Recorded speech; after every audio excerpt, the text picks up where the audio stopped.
Sa Cadiz City Barangay Treasurer ang nag-uli isang karton nga may unod nga kapin sa 500,000 pesos nga cash. Tigay no nga syringe ang unod sang box nga ginbakal, cash ang nangin unod sini.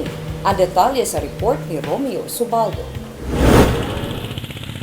Sa emergency drugstore sa Cabahog Street sa Cadiz City, nagbakal sang isa ka box ng syringe ang barangay treasurer sa barangay Andres Bonifacio nga si Celia Rose Mirais Martes sang aga.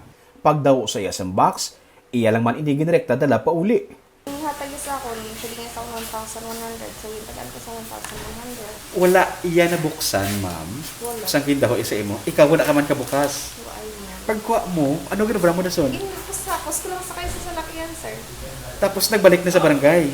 Naglibot-libot pa kami kayo naging pangita para magbakay. Pagkasunod nga adlaw, sang gamito na ang mga syringe, nakibot siya sang ginpahibalo siya sang ilang nga midwife nga imbis ng mga syringe.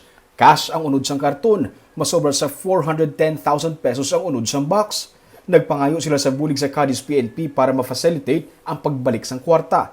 Sunod sa hepe sang PNP nga si Police Lieutenant Colonel Robert Mansueto, gintago sang tag-iya sa butika ang kwarta sa box. Wala magdahom ang iyang empleyado nga kwarta ang unod sang karton. Karon ang nahatag actually, way man niya guro na check, no? Ang nahatag sang staff. So amo to galing ilang cash box nga ging sulod mismo da sa box sang syringe nga tutong unod nga sang kwarta amounting to 410,500 pesos ang unod worth, no? Sang cash money. Bangod sa ginpakita nga katampad, natala na nila pasidunggan sa madasod nga semana ang barangay treasurer.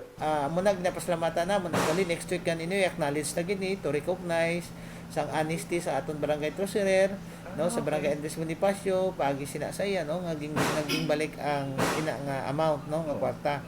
So ang nami lang, no, kay may ara pa bala kita mo mga utot, no, kabalo kita nga kapigado subong sa kimpo lalo na pandemic kita. Sunod sa kay Celia Rose, bisan sino ang nagakinahanglan sang kwarta karon bangod sang pandemic, pero ginpinsar niya nga ang tag-iya sang kwarta ang base mas nagakinahanglan sini gani iya ini nga ginbalik.